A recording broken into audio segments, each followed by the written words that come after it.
Hello students, let's begin the topic Bryophyta of kingdom Plantae for class 11 biology. So हम लोगों ने last video में algae की जो डिफरेंट क्लासेस है क्लोरोफाइसी, फियोफाइसी, रोडोफाइसी के बारे में स्टडी किया था। अब हम लोग यहाँ पे ब्रायोफाइटा के बारे में स्टडी करेंगे। ब्रायोफाइटा जो है इसमें मॉसेस और लीवर बर्ड जो है वो इंक्लूड किए गए हैं। ठीक है, ये स्पेशली जो है मिलते हैं मॉइस्ट और शेड एरिया में, इन हिल्स के रीजन में। ये डायग्राम, ये जो आप देख रहे हैं ये थैलस है। थैलस का मतलब ये होता है even plant body is not differentiated into root, stem and leaves. और ये राइजोइड्स होते हैं, ये root like structure but root नहीं होते हैं। और ये वाटर एब्जॉर्प्शन और वाटर एंड मिनरल एब्जॉर्प्शन में हेल्प करते हैं। तो ये जो ब्रायोफाइटा आपको दिख रहा है इसका नाम है मार्केंसिया। और मार्केंसिया जो होता है उसमें ये मेल और फीमेल प्रोथैलस अलग अलग होता है। यहाँ लिखा है आर्किगोनियोफोर, इट मीन्स कि ये फीमेल प्रोथैलस है। और ये एंथेरिडियोफोर लिखा है, ये मेल प्रोथैलस है, ये मेल प्रोथैलस का थैलस है।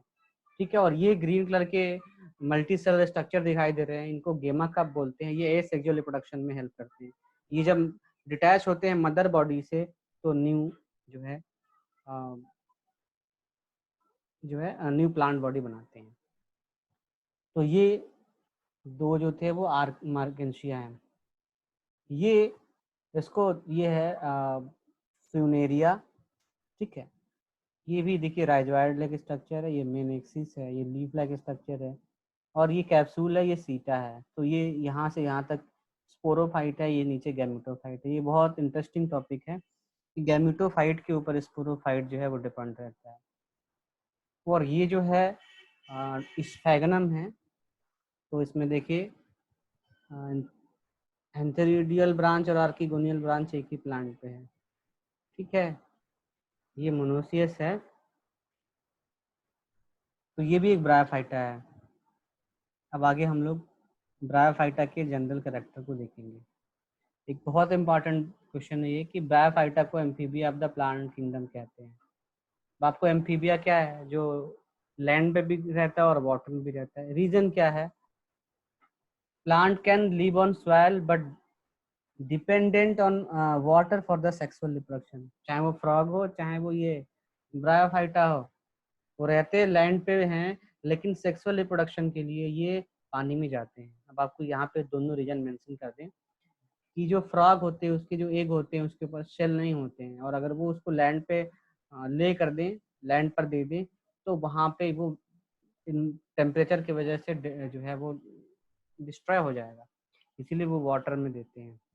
ठीक है, और यहाँ पे भी जो इसका सेक्सुअल रिप्रोडक्शन है उसमें गैमीट ट्रांसफर यानी कि एंथेरोजोइड्स स्विम करके वाटर में आर्किगोनिया तक पहुंचता है। इसीलिए वाटर जो है बहुत इंपॉर्टेंट होता है सेक्सुअल रिप्रोडक्शन के लिए, इसीलिए इसको amphibia of the plant kingdom कहा जाता है। ये they usually occur in damp, humid and shade localities में। ठीक, ये इस एरियाज में damp, humid and shaded localities में मिलते हैं, और they play an important role in plant succession such as bare rock. तो हम लोग यहाँ पे ट्वेल्थ में हम लोग सक्सेशन पढ़ेंगे।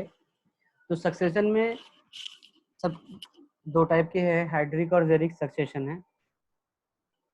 तो ये जो सक्सेशन है उसमें ब्रायोफाइटा का रोल बहुत इंपॉर्टेंट है। सबसे पहले लाइकेन्स ग्रो करते हैं, लाइकेन्स के बाद ही ब्रायोफाइट ग्रो करते हैं।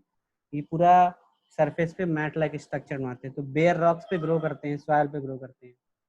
ठीक है, the plant body of bryophyta is more differentiated than the algae. Algae से ज्यादा डिफरेंशिएटेड होता है, एल्गी से ज्यादा एडवांस होते हैं। इसके थैलस जो होते हैं, it's thallus like it is thallus. Thallus का मतलब plant body is not differentiated into root, stem and leaf. तो प्रोस्टेट, इसके जो थैलस होते हैं प्रोस्टेट हो सकते हैं, इरेक्ट हो सकते हैं, या सबस्टेटम से अटैच हो सकते हैं, and attach to the substratum by unicellular और मल्टीसेलर राइजोइड्स। या तो यूनिसेलर या तो मल्टीसेलर राइजोइड्स होते हैं। हम लोग उसको बाद में डिस्कस करेंगे कि कहाँ यूनिसेलर और कहाँ मल्टीसेलर है। इसके पास ट्रू जो है रूट्स नहीं होते हैं, they lack true roots, true stem या true leaves, but root like, leaf like and stem like structure present रहते हैं। ठीक है। अब मेन प्लांट बॉडी जो होता है वो हैप्लॉइड होता है। नंबर ऑफ क्रोमोसोम 1, एन 1 नहीं एन कहेंगे। एन का मतलब जैसे कि हम लोग 2n लिखते हैं, पेयर लिखते हैं, पेयर में क्रोमोसोम नहीं होते, यहाँ पे सिंगल क्रोमोसोम होता है। चाहे 10 भी हो और अगर सिंगल सिंगल हो तो वो भी हैप्लॉइड होता है। अगर 6 ही हो और दो दो के पेयर में हो 3 तो वो डिप्लॉइड होगा। तो पेयर का मतलब क्रोमोसोम सिंगल होते हैं, इसलिए एन लिखा जाता है। ठीक है। दे प्रोड्यूस गैमीट्स, गैमीट्स बनते हैं, इसीलिए इनको गैमेटोफाइट बोलते हैं। ठीक है। जो सेक्स ऑर्गन्स होते हैं वो मल्टी सेलर होते हैं। बहुत इंपॉर्टेंट बात बताने जा रहे हैं कि जो ब्रायोफाइट्स होते हैं इसमें जो सेक्स ऑर्गन होते हैं वो मल्टी सेलर होते हैं, जबकि एल्गी में यूनिसेलर होते हैं। ठीक है। और यहाँ पे एक और बात बताना है कि जो इनके सेक्स ऑर्गन होते हैं मल्टी सेलर होने के साथ साथ जैकेटेड होते हैं। ठीक है ना, जैकेटेड स्टेराइल जैकेट लेयर होती है। ठीक है।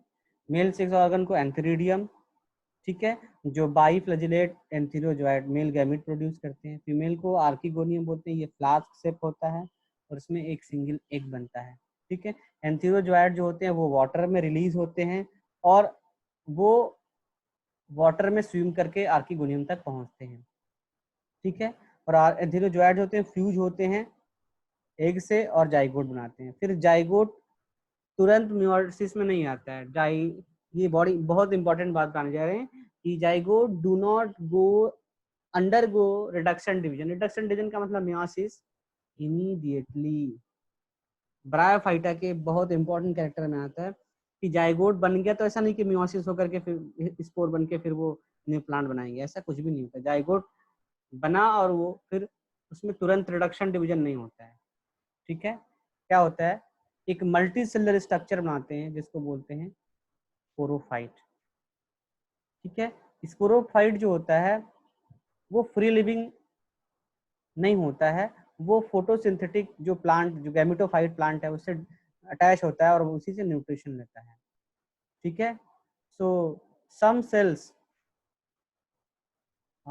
सेल्स ऑफ द स्पोरोफाइट, अब कुछ जो स्पोरोफाइट सेल होती है, जो स्पोरोफाइट बनता है, स्पोरोफाइट के अंदर स्पूचिटन कैप्सूल होते हैं, तो कैप्सूल के अंदर स्पोर मदर सेल होती है।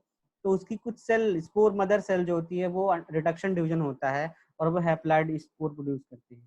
और वो स्पोर जब मेच्योर होते हैं तो फिर डेसेंस होता है, जर्मिनेट करके नए गैमेटोफाइट, न्यू प्लांट, ब्रायोफाइटा जो है न्यू प्लांट बनाते हैं। ठीक है। हाँ, इसका ब्रायोफाइटो का जो इकोनॉमिक इम्पोर्टेंस है ये बड़ा बहुत कम है, but some mosses provide food for the herbaceous herbivore animal. जो हर्बीवोर एनिमल है उनके लिए फूड है, फूड प्रोवाइड करते हैं। ठीक है, बर्ड्स के लिए भी और कुछ एनिमल्स के लिए भी। इसमें एक बड़ा इंपॉर्टेंट है sphagnum. A moss provide peat that have been used have long been used as fuel. पीट जो है फ्यूल के लिए यूज किया जाता है। एंड जो ट्रांसशिपमेंट जो होते हैं, लिविंग मटेरियल जो उनको शिप से दूर तक ले जाना होता है, उसके पैकेजिंग में हेल्प करते हैं, बिकॉज दे इनके पास वाटर होल्डिंग कैपेसिटी होता है। ठीक है। Mosses along with mosses along with ligane are the first organism to colonize rock and hence are the great ecological importance. तो जो सक्सेशन में ये मॉसेस जो होते हैं वो लाइकेन्स के साथ बेयर रॉक्स पे ग्रो करके और लाइफ को स्टार्ट करते हैं, तो इनका इकोलॉजिकल इंपॉर्टेंस बहुत ज़्यादा है। सक्सेशन हम लोग पढ़ेंगे 12th में, ये वहाँ पे इसको डिटेल पढ़ेंगे कि कैसे प्लांट्स, कैसे बेयर रॉक होता है, उससे पहले लाइकेन्स ग्रो करते हैं, लाइकेन्स डेड कर जाते हैं, एसिड सिक्रीट करते हैं, थोड़ा सॉइल बनता है, थोड़ा सा ह्यूमस बनता है, फिर ब्रायोफाइट ग्रो करते हैं, पूरा मैट लाइक स्ट्रक्चर बनाते हैं। फिर ब्रायोफाइट जो है कुछ सॉइल बनाते हैं, फिर उसके बाद ये डेड कर जाते हैं और सॉइल में मिक्स होते हैं, ह्यूमस बनाते हैं। तो धीरे धीरे कैसे ये फ्लूइडोजेनेसिस करवाते हैं और सॉइल बनता है, फिर सॉइल के बनने के साथ साथ कैसे प्लांट जो का स्पीसीज है वो जो है वहाँ पे डेवलप होता है। ठीक है। They decompose rock making the substrate suitable for growth of higher plants. Since mosses form dense mat on the soil, ये भी हमने बात की इसके ऊपर, ठीक है। They reduce the impact of falling rain and prevent the soil erosion. ये जब रॉक्स के ऊपर मैट लाइक स्ट्रक्चर बनाते हैं या सॉइल के ऊपर, ठीक है, तो ये जो है वो सॉइल इरोजन को प्रिवेंट करते हैं ड्यू टू रेन, ठीक है। और ब्रायोफाइटा को आगे डिवाइड किया गया है दो ग्रुप में, एक लीवर वर्ट और दूसरा मासेस, ठीक है। तो नेक्स्ट वीडियो में हम लोग लीवर वर्ट और मासेस के बारे में स्टडी करेंगे।